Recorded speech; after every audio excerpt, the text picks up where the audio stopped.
Hello नमस्कार दोस्तों, मैं cyber expert Mohiuddin from cyber police station Sonipat Haryana. दोस्तों आज की वीडियो में आप लोगों को बताऊंगा कि आप आरबीआई से अपना पैसा वापस ले सकते हैं अगर आपके साथ कोई साइबर अपराध हुआ है तो। अब दोस्तों आपको पैसा वापस कैसे मिलेगा इसके बारे में आज कंप्लीट प्रोसेस इस वीडियो में बताया जाएगा भाई। अगर आप चैनल पर नए हैं तो प्लीज चैनल को सब्सक्राइब कर लीजिए और बेल आइकन को दबा लीजिए, क्योंकि आगे भी आपको ऐसी ही इंफॉर्मेटिव वीडियोज मिलती रहेंगी। हाँ दोस्तों, बिल्कुल मेरे पास एक कंप्लेंट आया था, उसकी हमने आरबीआई में कंपनसेशन के लिए कंप्लेंट डलवाई थी और उसके पैसे वापस भी आ गए भाई। ठीक है, उसके बारे में कंप्लीट जानकारी हम वीडियो के लास्ट में दिखाएंगे, प्रूफ आपको। अभी के लिए आपको यह सीखना जरूरी है कि भाई आपको कंप्लेंट कैसे करनी है आरबीआई ओम्बुड्समैन पे। ठीक है दोस्तों, आपको इस वीडियो को लास्ट तक देखना है क्योंकि इसमें स्टेप बाय स्टेप मैं आपको पूरा समझाऊंगा। ठीक है, अगर आपने एक भी पॉइंट मिस कर दिया दोस्तों तो आपकी कंप्लेंट सही नहीं होगी। अभी मैं आपको कुछ चीजें बता देता हूँ जो बिल्कुल फैक्ट है, जो आप ऑनलाइन डाटा भी चेक कर सकते हैं। देखिए दोस्तों, आमतौर पर जो आरबीआई ओम्बुड्समैन पर हम कंप्लेंट डालते हैं उसकी सक्सेसफुल रेट लगभग 26% है। वो क्यों है भाई?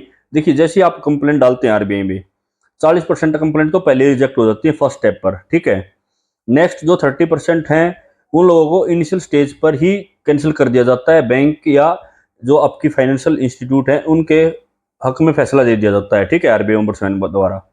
बच की 30%, उसमें से भी 3-4% का कुछ ना कुछ मिस्टेक रह जाता है।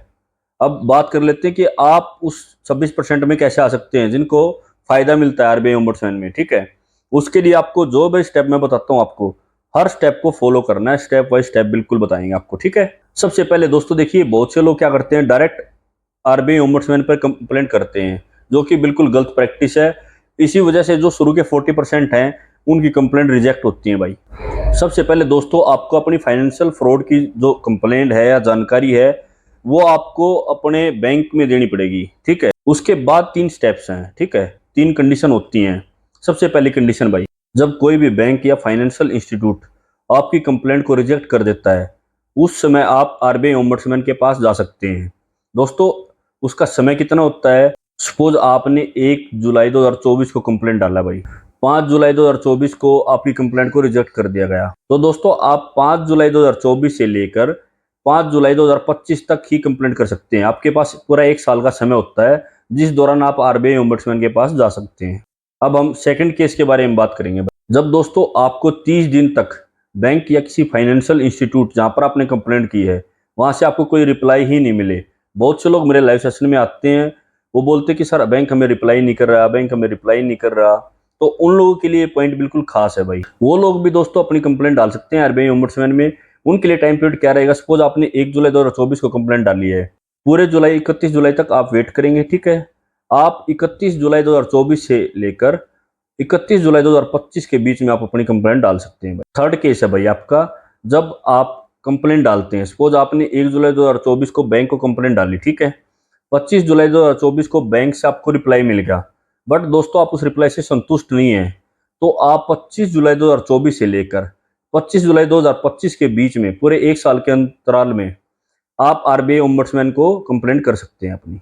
ये 3 केस हैं दोस्तों। उम्मीद करता हूँ आप सभी को तीनों कंडीशन समझ में आई होंगी। ठीक है, फिर भी अगर किसी भाई बहन को कोई डाउट रहता है तो आप कमेंट में पूछ सकते हैं। देखिए दोस्तों, कंप्लेंट रिजेक्ट होने के और भी बहुत से रीजन है। शुरू के जो 40% के रीजन है वो मैंने आपको बता दिए। ठीक है, अभी हम बात कर लेते हैं रेस्ट ऑफ द 30% जो ऑल्सो फर्स्ट स्टेज पर जाकर रिजेक्ट हो जाते हैं।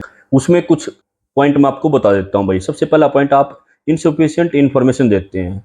आप लोग अपनी पूरी जानकारी इसमें नहीं देते भाई। ठीक है, आपको हर चीज को स्टेप बाय स्टेप समझाना पड़ेगा।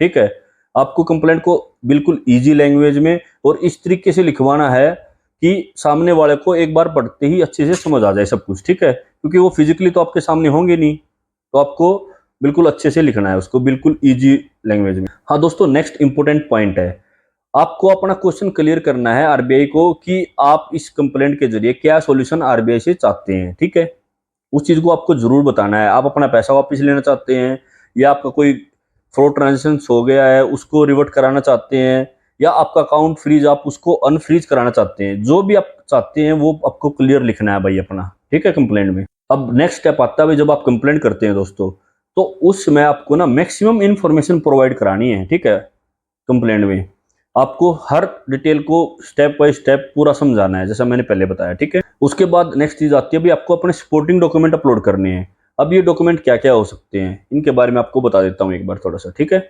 सबसे पहला जरूरी है copy of the complaint. Given to the bank, मतलब जो आपने बैंक को कंप्लेंट की थी और जिस पर कोई एक्शन नहीं हुआ या उसका फैसला 1 महीने के अंदर नहीं आया, आपका कोई जवाब, या आपके पास जवाब तो आया बट वो सेटिस्फाई नहीं कर रहा आपको, ठीक है, उसकी कॉपी आपको अपलोड करनी है, ठीक है।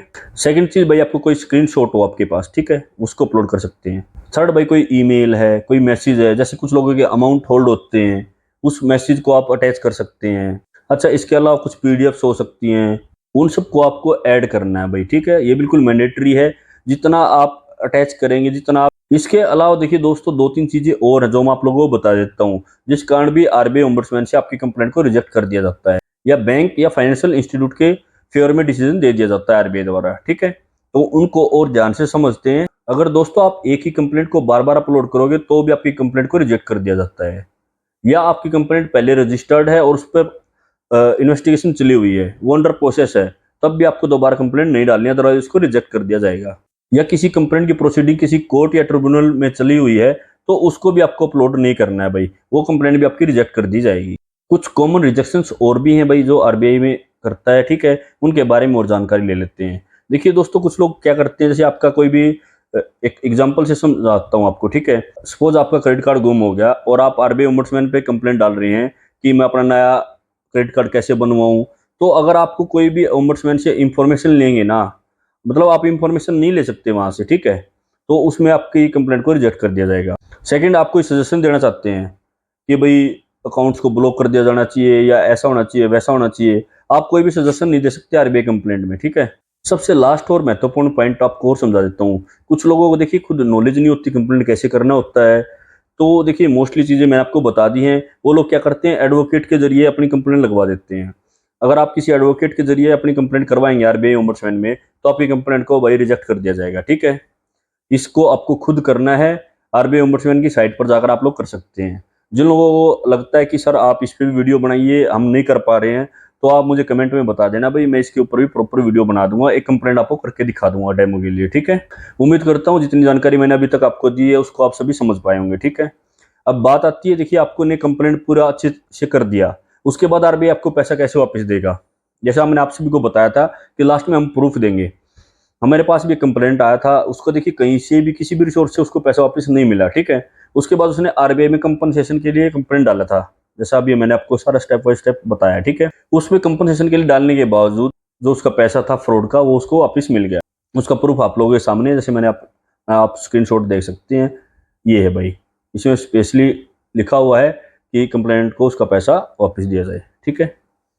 तो इस तरीके से आप बिल्कुल आरबीआई ओम्बड्समैन पर अपनी कंप्लेंट डाल सकते हैं, पूरी जानकारी दे सकते हैं, और उसके बाद आपको आपका पैसा एज ए कंपनसेशन मिल सकता है। इसमें फैसला आरबीआई करेगा कि आपको कितना % कंपनसेशन आपको देना है, ठीक है।